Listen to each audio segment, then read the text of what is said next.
ጤና ይስጥልን እንደምን አምሽታችኋል ውድ ተመልካቾቻችን ከአባይ ቴሌቪዥን የሚተላለፍላችሁ የዕለተ ሐሙስ ጥቅምት 13 ቀን 2018 ወደ ዜናችን ተጀምሯል።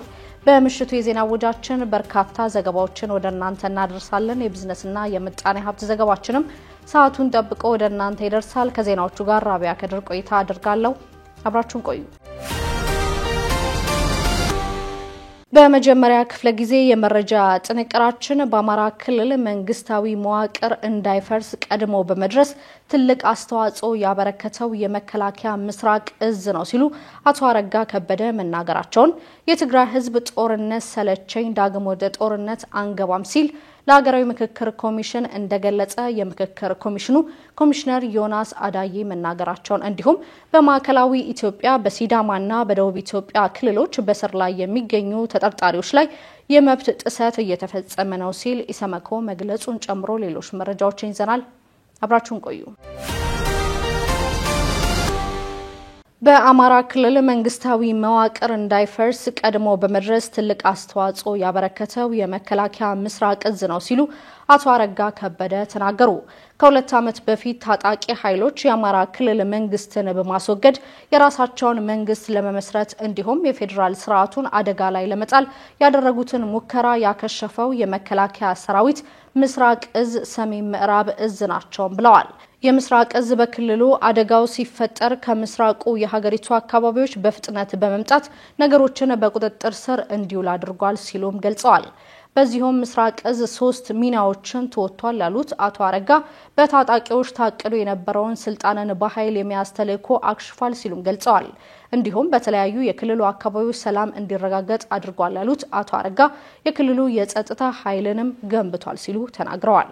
የጽንፈኛና ዘራፊ ቡድን የአማራ ክልልን መንግስት በማስወገድ በክልሉ ውስጥ የራሱን መንግስት ለመመስረትና አጠቃላይ የፌደራል ስርዓቱን ማደጋ ላይ ለመጣል የነበረው ፍላጎት የከሸፈው በሁለቱ እዞች አማካኝነት በሰሜን ምዕራብ እዝና በምስራቅ እዝ አማካኝነት በወቅቱ የሰሜን ምዕራብ እዝ አብዛኛው ስምሪቱ ኃይሉ የነበረው በጎንደር እና ከዛ በኋላ ባሉት የሀገራችን አካባቢዎች ነው።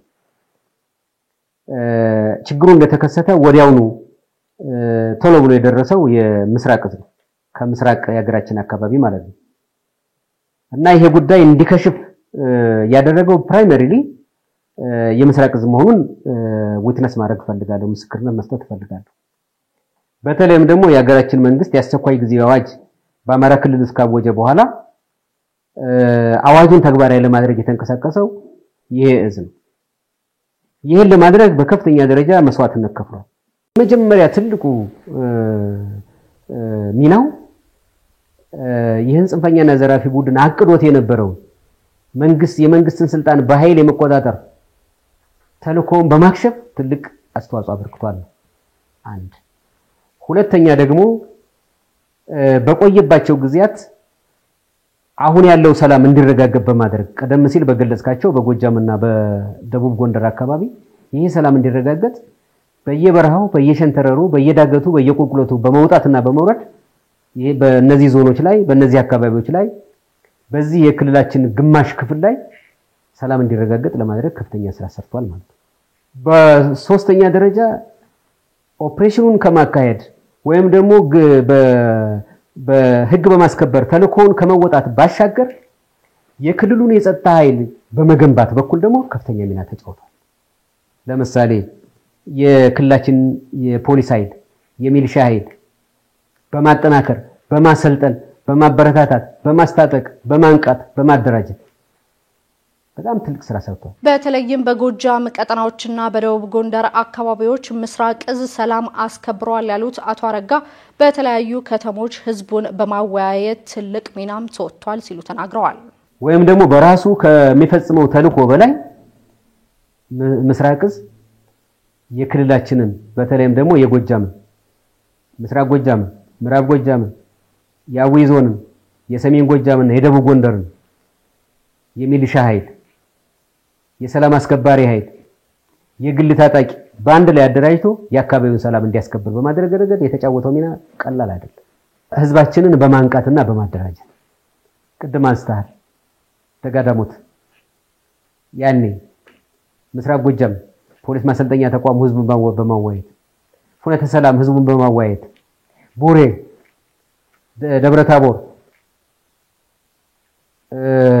እንጅባራ ሰሜን ጎጃም መራዊ አዴት በተደጋጋሚ ህዝቡን በማግኘት በማዋየት በማንቃት ህዝቡ ትክክለኛውን ሐሳብ እንዲያውቅ ትክክለኛውን እውነታ እንዲያውቅ እንዲረዳ ሚናው እንዲወጣ በማድረግ በኩል በጣም ከፍተኛ ሚና ተጫውቷል።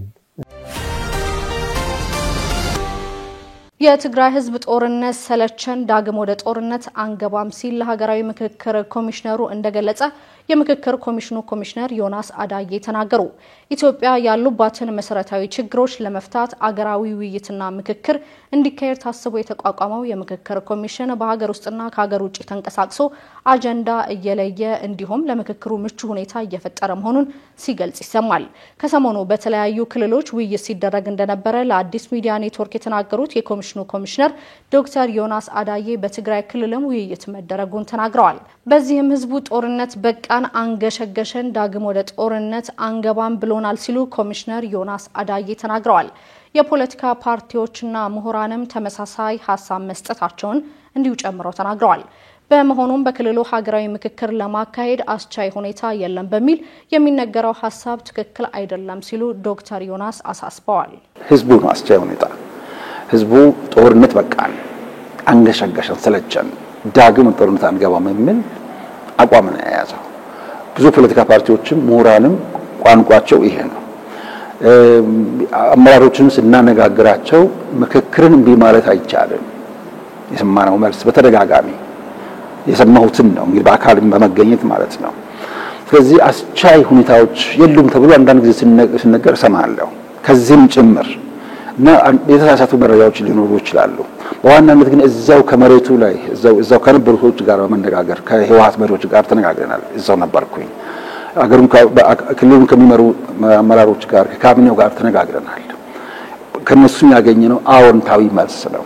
ይህ በእንዲህ እንዳለ የኢትዮጵያ ሀገራዊ ምክክር ኮሚሽን በትግራይ ክልል ከሚገኙ የሚዲያ ባለሙያዎች ጋር ለሁለት ቀናት ያካሄደውን የመጀመሪያ ውይይት ዙር መድረኩን መጠናቀቁን በማህበራዊ ትስስር ገጹ ላይ አስፍሯል። በዚህ መድረክ ተገኝተው ስለ ኮሚሽኑ የስራ እንቅስቃሴ ማብራሪያ የሰጡት የኮሚሽኑ ዋና ኮሚሽነር ፕሮፌሰር መስፍን አራያ ኮሚሽኑ በ11 ክልሎች በሁለት ከተማ አስተዳደሮች እንዲሁም በፌዴራል ተቋማትና በዲያስፖራ ማህበረሰብ አካባቢዎች አጀንዳ አሰባስቦ በማጠናቀቅ ቀጣይ ትኩረቱ ትግራይ መሆኑንም ተናግረዋል። በማዕከላዊ ኢትዮጵያ በሲዳማና በደቡብ ኢትዮጵያ ክልሎች በስር ላይ የሚገኙ ተጠርጣሪዎች ላይ የመብት ጥሰት እየተፈጸመ ነው ሲል ኢሰመኮ ገለጸ። የኢትዮጵያ ሰብአዊ መብቶች ኮሚሽን ኢሰመኮ ባለፈው ዓመት በማዕከላዊ ኢትዮጵያ በሲዳማና በደቡብ ኢትዮጵያ ክልሎች ፍትህ የማግኘት መብት ሁኔታን በተመለከተ ባደረገው ክትትል በለያቸው ግኝቶች ላይ ጥቅምት 5 ቀን 2018 ከባለድርሻ አካላት ጋር በአርባ ምንጭ ከተማ ውይይት ማካሄዱን አስታውቋል። በመድረኩ ኢሰመኮ በሶስቱ ክልሎች ያለውን ፍትህ የማግኘት መብት ሁኔታን አስመልክቶ ባከናወነው ክትትል የለያቸውን አሳሳቢ የሰብአዊ መብት ጉዳዮችንና ምክር ሀሳቦችን ቀርበዋል ሲል በዛሬው መግለጫ ላይም ጠቅሷል። በቁጥጥር ስር የዋሉ ተጠርጣሪዎች በ48 ሰዓት ፍርድ ቤት ሳይቀርቡ ለተራዘመ ጊዜ በስር ማቆየትና አቤቱታቸውን ፍርድ ቤት እንዳያቀርቡ በፖሊስ የሚደረግ ክልከላ መኖሩን በውይይቱ ተገልጿል። በተለይም ኮማንድ ፖስት በሚል ተግባራዊ የሚደረግ የህግ ማስከበር እንቅስቃሴ በቁጥጥር ስር የዋሉ ሰዎችን መደበኛ ካልሆኑ ቦታዎች አስሮ ማቆየት፣ በቁጥጥር ስር የዋሉ ሰዎች የሚያቀርቡት አካልን ነፃ የማውጣት አቤቱታ ፍርድ ቤቶች ስልጣን የለንም በሚል የሚመልሱ መሆኑ አሳሳቢ የሰብአዊ መብቶች ጉዳይ መሆኑም ተጠቅሷል። በተጨማሪም በተጠርጣሪዎች ላይ የሚፈጸሙ የበቀል እርምጃዎች፣ በፖሊስ የተፈጸሙ የሰብአዊ መብት ጥሰቶችና በወንጀል የተጠረጠሩ የመንግስት የስራ ኃላፊዎች ላይ የሚቀርቡ አቤቱታዎች ለመመርመር ፖሊስ ፍቃደኛ አለመሆኑ በትክክል የተለየ አሳሳቢ ጉዳይ መሆኑም ተገልጿል። በጸጥታ ችግር ምክንያት የወደሙ ፍርድ ቤቶች በቶሎ ወደ ስራ አለመመለሳቸው፣ ወንጀል ባልሆኑ ጉዳዮች የሚፈጸም እስር መኖሩና ሰዎች ከእስር እንዲለቀቁ በፍርድ ቤት የሚሰጥ ትዕዛዝ በፖሊስ አለመከበር በአሳሳቢነት ከቀጠሉ ተግዳሮቶች መካከል መሆናቸውን ተመልክቷል ሲል ኢሰመኮ አብራርቷል። የኢሰመኮ የሲቪል የፖለቲካ የማህበራዊና የኢኮኖሚ መብቶች ኮሚሽነር ዶክተር አብዲ ጅብሪል በትክክል የተለያዩ ችግሮችን ለመፍታትና የሰብአዊ መብት ጥሰቶችን የተፈጸመባቸው ሰዎች ውጤታማ ፍትህ የሚያገኙበት ሁኔታ ለመፍጠር ባለድርሻ አካላት በህግ የተጣለባቸውን ኃላፊነት እንዲወጡም ሲል አሳስበዋል። የተወደዳችሁ ተመልካቾቻችን እየተከታተላችሁ ያላችሁት ከአባይ ቴሌቪዥን የወደ ዜና የመረጃ ሰዓታችን አሁንም ቀጥሏል። ወደ ሁለተኛ ዙር የመረጃ ጥንቅራችን ስናልፍ ደግሞ ለትምህርት ወደ ሐረማያ ዩኒቨርሲቲ ሲጓዙ በነበሩ ጤና ባለሙያዎች ላይ በደረሰ የመኪና አደጋ የ9 ሰዎች ህይወት ማለፉን እንዲሁም የኢትዮጵያ ምርጫ ቦርድ 7ኛውን ጠቅላላ ምርጫ በግንቦት 24 ለማካሄድ ምክረ ሀሳብ ማቅረቡን ጨምሮ ሌሎች መረጃዎችን ዘነበ ህሉፍ እንደሚከተል ያደርሰናል። አብራችሁን ቆዩ። የኢትዮጵያ ብሔራዊ ምርጫ ቦርድ 7ኛውን ጠቅላላ ምርጫ በግንቦት 24 ለማካሄድ ምክረ ሀሳብ አቀረበ። የኢትዮጵያ ብሔራዊ ምርጫ ቦርድ ከቀናት በፊት ሰኞ ጥቅምት 10 2018 ዓ.ም ከፖለቲካ ፓርቲዎች ጋር ባደረገው የምክክር መድረክ የ7ኛውን ሀገር አቀፍ ምርጫ ዝርዝር የጊዜ ሰሌዳ አቅርቧል። በስካይላይት ሆቴል በተካሄደውና የመገናኛ ብዙሃን ባልተገኙበት በዚህ ውይይት ላይ ከ60 በላይ በህጋዊ መንገድ የተመዘገቡ የፖለቲካ ፓርቲዎች ተወካዮች መሳተፋቸውን በመድረኩ የታደሙ ምንጮች እንደነገሩት በመጥቀስ ኢትዮጵያ ኢንሳይደር ዘግቧል። ምርጫ ቦርድ በየካቲት 2017 ዓ.ም የጀመረውን የምርጫ ጽህፈት ቤቶችን የማደራጀት ተግባር ከሁለት ወራት በኋላ በታህሳስ 15 2018 ለማጠናቀቅ ማቀዱን በጊዜ ሰሌዳው ላይ በመጥቀስ በቀጣይ የሚሰሩ ተግባራትን ማብራርቷል። በዚህም ከጥቅምት 17 እስከ ጥር 7 የምርጫ አስፈጻሚ ምልመላ፣ ከዳር 1 እስከ 15 በምርጫ ለሚወዳደሩ የፖለቲካ ፓርቲዎችና የግል እጩዎች የምዝገባ ጥሪ፣ ከዳር 15 እስከ የካቲት 30 በቴክኖሎጂ የታገዘ የመራጮች ምዝገባ እንዲሁም በመደበኛው የመራጮች ምዝገባ ደግሞ ከየካቲት መጀመሪያ እስከ መጋቢት መጀመሪያ እንደሚደረግ በጊዜ ሰሌዳው ሰፍሯል። ከዳር 19 እስከ ጥር የመጀመሪያው ሳምንት የምርጫ አስፈጻሚዎችን ዝርዝር ለፖለቲካ ፓርቲዎችና ለህዝብ ይፋ እንደሚደረግ መታሰቡ በተመሳሳይ ተገልጿል። በምርጫ የሚሳተፉ እጩዎች ምዝገባ ከታህሳስ መጀመሪያ እስከ ጥር መጀመሪያ ባለው ጊዜ ውስጥ በተመሳሳይ ይከናወናል የተባለ ሲሆን የምረጡኝ ቅስቀሳ ወይም የምርጫ ዘመቻ ከታህሳስ 10 እስከ ግንቦት 19 እንዲሁም ከግንቦት 20 እስከ 23 ያሉትን ቀናት ለጥሞና ጊዜ መድቧል። የድምጽ መስጫ ቀን ግንቦት 24 2018 መሆኑን የገለጸው ምርጫ ቦርድ በዚሁ ዕለትና በማግስቱ የምርጫ ውጤት በምርጫ ጣቢያ ይፋ እንደሚደረግ እንዲሁም በምርጫ ክልል ደረጃ ጊዜያዊ ውጤት ከግንቦት 25 ጀምሮ ባሉት 5 ተከታታይ ቀናት ይፋ እንደሚሆንም ተጠቅሷል። ከግንቦት 26 እስከ ሰኔ 1 በምርጫ ክልል የተሰበሰቡ ውጤቶች ለብሔራዊ ምርጫ ቦርድ የማስረከቢያ ጊዜ ሲሆን ሰኔ 3 2018 የኢትዮጵያ ብሔራዊ ምርጫ ቦርድ የ7ኛውን ጠቅላላ ምርጫ ይፋዊ ውጤት ይፋ የሚያደርግበት ቀን መሆኑን በረቂቅ ጊዜ ሰሌዳው ላይ መመላከቱን ዘገባው አክሏል። ለትምህርት ወደ ሐረማያ ዩኒቨርሲቲ ሲጓዙ በነበሩ ጤና ባለሙያዎች ላይ በደረሰ የመኪና አደጋ የ9 ሰዎች ህይወት አለፈ። ከኦሮሚያ ክልል አርሲ ዞን ተውጣጥተው ለትምህርት ወደ ሐረማያ ዩኒቨርሲቲ ሲጓዙ በነበሩ ጤና ባለሙያዎች ላይ በደረሰ የመኪና አደጋ ሞትና የአካል ጉዳት መድረሱን የክልሉና የዞኑ ጤና ቢሮ ባለስልጣናት ገልጸዋል። የኦሮሚያ ክልል ጤና ቢሮ ምክትል ኃላፊ ዶክተር ተስፋዬ ከበበው በደረሰው የመኪና አደጋ የ9 ጤና ባለሙያዎች ህይወት ማለፉንና 7ቱ ከአርሲ 2ቱ ከባሌ መሆናቸውን አስረድተዋል። አደጋው የደረሰው ጤና ባለሙያዎቹ ለፈተና ወደ ሐረማያ ዩኒቨርሲቲ እየተጓዙ በነበረበት ወቅት መሆኑን አስረድተዋል። የአርሲ ዞን ጤና ቢሮ ኃላፊ አቶ ሱልጣን አምዲኖም ጤና ባለሙያዎቹ ለትምህርት ወይም ከዲፕሎማ ወደ ዲግሪ ለኢንትራንስ ፈተና ወደ ሐረማያ ዩኒቨርሲቲ በኮንትራት መኪና እየሄዱ እንደነበር፣ ብዙዎቹ ከአርሲ እንደሆኑና ወለንጪቲ አካባቢ ሲደርሱ አደጋው እንዳጋጠማቸው ተናግረዋል። በዚህም ህይወታቸው ካለፉት በተጨማሪ የተጎዱት ወደ 8 እንደሚደርሱ አስረድተዋል። ከተሳፋሪዎቹ መካከል በአራቱ ላይ ከባድ ጉዳት ደርሷል፣ 4ቱ ታክመው ወጥተዋል ያሉት ኃላፊው አሰላና አዳማ ሆስፒታሎች ሕክምና እየተከታተሉ ያሉ የጤና ባለሙያዎች መኖራቸውንም ጠቁመዋል።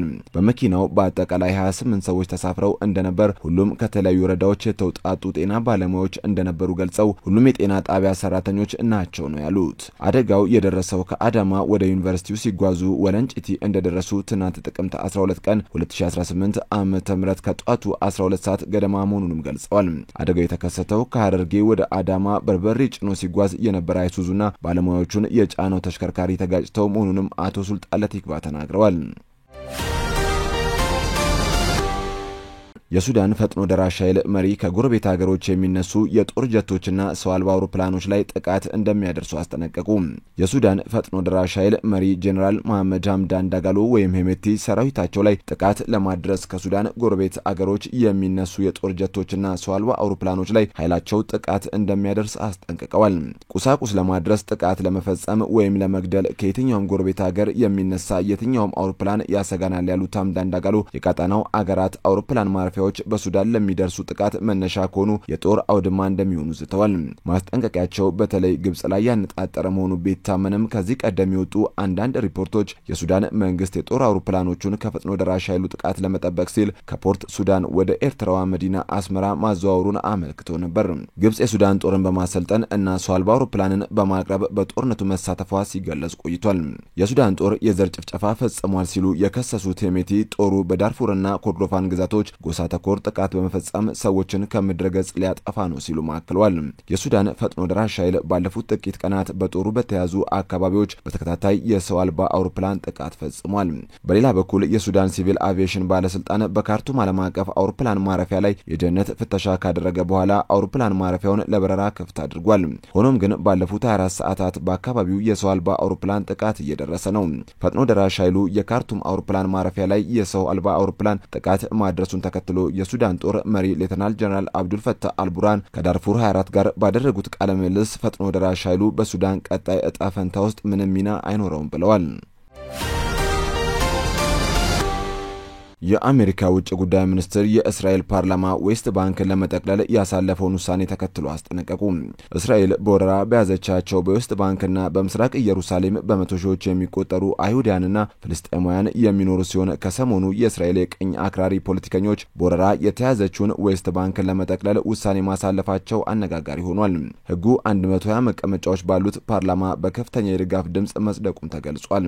ይህንን ተከትሎ ዌስት ባንክን የራሷ ነጻ ሀገር አድርጋ ቆጥሯ ፍልስጤም በውጭ ጉዳይ ሚኒስትራቸው በኩል ባወጡት መግለጫ እስራኤል በፍልስጤም ምድር ላይ ምንም አይነት ሉዓላዊ ስልጣን አይኖራትም በማለት የምክር ቤቱን እርምጃ ወግዘዋል።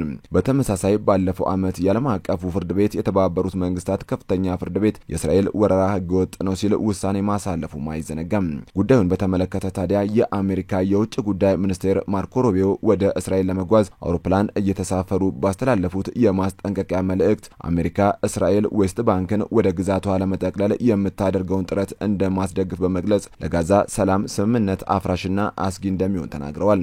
የተኩስ አቁም የእስራኤል ጦር በከፊል መውጣትና የእርዳታ ፍሰትን የሚያካትተው የመጀመሪያው ምዕራፍ የሰላም እቅድ ከ10 ቀን በፊት ተግባራዊ መሆን መጀመሩ የሚታወስ ሲሆን እስራኤልና ሐማስ ግን እሁድ ዕለት በመካከላቸው በተፈጠረ የተኩስ ልውውጥ አንዱ ሌላኛውን ስምምነቱን ጥሷል በሚል እርስ በርሳቸው ሲወነጃጀሉ ቆይተዋል። ሩቢዮ የተኩስ አቁም ስምምነቱን ለማስቀጠል ከምክትል ፕሬዝዳንቱ ቫንስ ጋር ተመሳሳይ የሆነ ተስፋን አሳይተዋል። በየዕለቱ ተግዳሮቶች ይኖራሉ፣ ነገር ግን እኔ እንደማስበው ከታቀደው በላይ እያደረግን ነው። እናም የሳምንቱ መጨረሻ ላይ የነበረውን ማለፋችን ለዚህ ጥሩ ማሳያ ነው ብለዋል። ሁለተኛው የሰላም እቅድ በጋዛ ጊዜያዊ መንግስትን ማቋቋም፣ ዓለም አቀፍ የሚያረጋጋ ኃይል ማሰማራት፣ የእስራኤል ወታደሮችን ማስወጣትና ሐማስን ትጥቅ ማስፈታት ያካትታል። ከአባይ ቴሌቪዥን የምሽት ዘገባዎቻችን እንደቀጠሉ ናቸው። ውድ ተመልካቾቻችን አሁን ደግሞ የቢዝነስና ምጣኔ ሀብት ጉዳዮች የሚቀርቡበት ሰዓት ላይ ደርሰናል።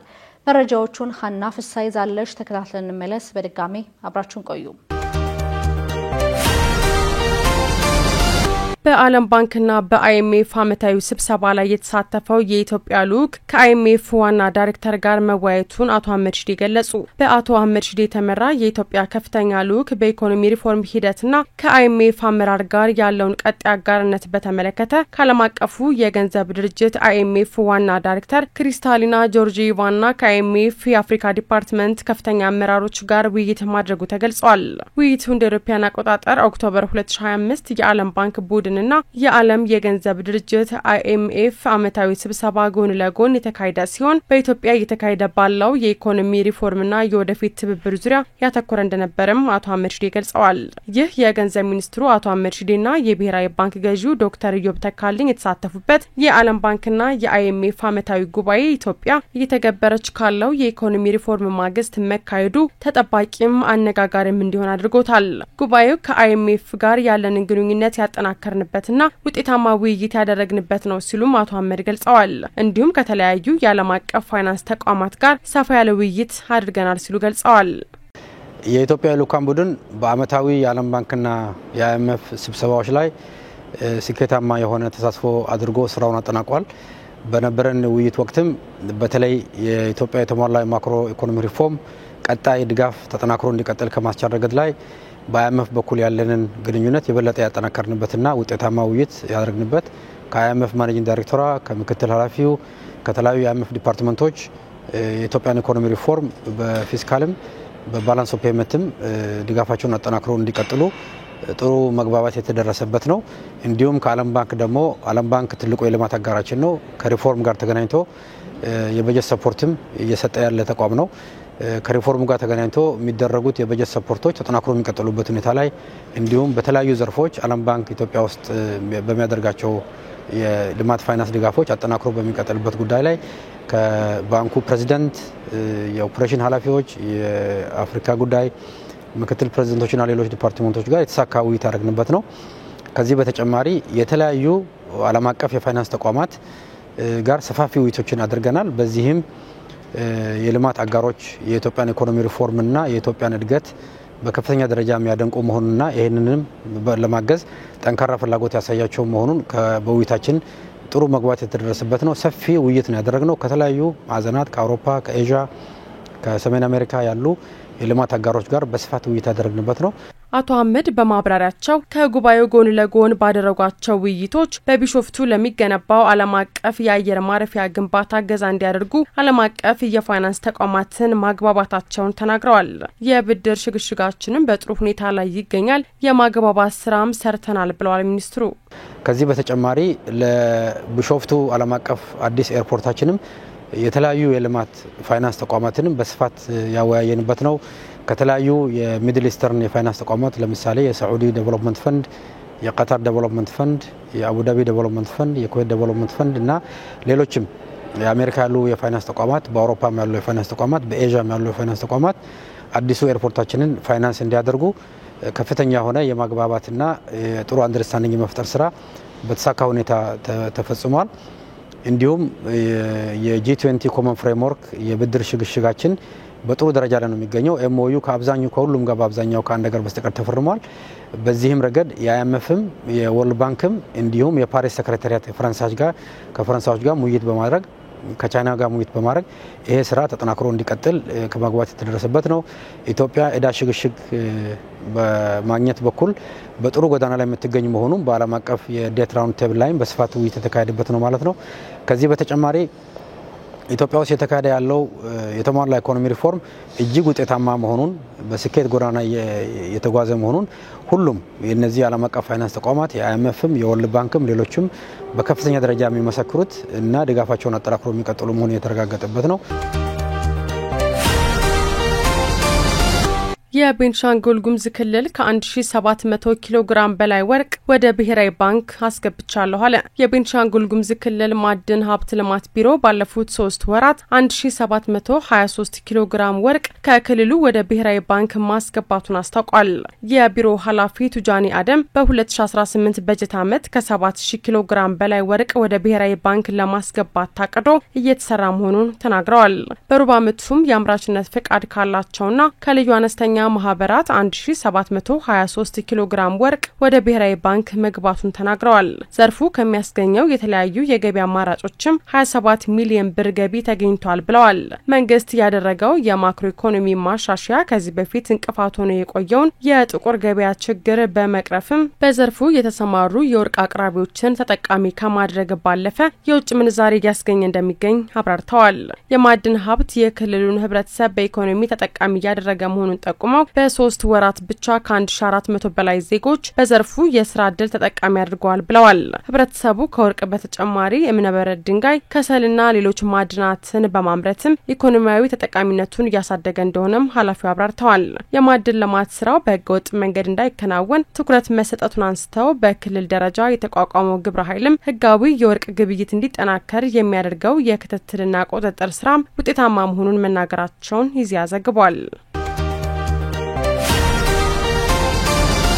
አማዞን በኢንተርኔት አገልግሎት መቋረጥ ምክንያት ለደንበኞች መተግበሪያዎች ለዋና ተጠቃሚዎች እንዲሁም የንግድ ስራዎቻቸው ለተቋረጡባቸው ይቅርታ ጠየቀ። አማዞን ኩባንያ በትልቁ የአማዞን ዌብ ሰርቪስ ሰኞ ማለዳ ላይ በደረሰው የኢንተርኔት መቋረጥ ምክንያት ጉዳት ያስተናገዱ ደንበኞቹን ይቅርታ ጠይቋል። የአማዞን ዌብ ሰርቪስ አንዳንድ የዓለም ታላላቅ መድረኮችን ከመስመር ውጪ በማድረጉ ሰኞ ዕለት መጠነ ሰፊ አገልግሎት ተቋርጦ እንደነበር ያስታወሰው ኩባንያው በአገልግሎቱ መቆራረጥ የአይፒ አድራሻዎች ኮምፒውተሮችንና ድረገጾችን ማገናኘት አልቻሉም ነበር ብሏል። አገልግሎታችን ለደንበኞቻችን ለመተግበሪያዎቻቸውና ለዋና ተጠቃሚዎች እንዲሁም ለንግድ ስራዎቻቸው ምን ያህል ወሳኝ እንደሆኑ እናውቃለን በማለት አስረድተዋል። አንዳንድ አገልግሎቶች ከተቋረጡ በጥቂት ሰዓታት ውስጥ ወደ ስራ የተመለሱ ሲሆን አንዳንዶቹ አገልግሎቶች ደግሞ ረዘም ላለ ጊዜ ተቋርጠው እንደነበር ተመላክቷል። ባለሙያዎቹ እንደሚናገሩት መቆራረጡ ቴክኖሎጂው በአማዞን ላይ ባለው የኮምፒውቲንግ ዘርፍ ምን ያህል ጥገኛ እንደሆነ ያሳያል ብለዋል። ኩባንያው ከክስተቱ ለመማርና ተደራሽነቱን ለማሻሻል የሚችለውን ሁሉ ለማድረግ መዘጋጀቱን አብራርተዋል። የኢንጂነሪንግና ቴክኖሎጂ ኢንስቲትዩት ባልደረባ የሆኑት የሶፍትዌር መሐንዲስ ጁነዲ አሊ ለቢቢሲ እንደተናገሩት የተሳሳተ አውቶሜሽን የአማዞን ችግሮች ዋና አካል ነበሩ ብለዋል። ኩባንያዎች የበለጠ እንደዚህ ያሉ ክስተቶችን የሚቋቋሙ እንዲሆኑ ስራዎችን መስራት አለባቸው ነው ያሉት። ስትከታተሉት የነበረው የዕለተ ሐሙስ ጥቅምት 13 ቀን 2018 ከአባይ ቴሌቪዥን የሚተላለፍላችሁ የወደ ዜናችን የመረጃ ጥንቅር ይህንን ይመስል ነበር። አብራችሁን ስለነበራችሁ ከልብ እናመሰግናለን። በያላችሁበት መልካም ምሽት።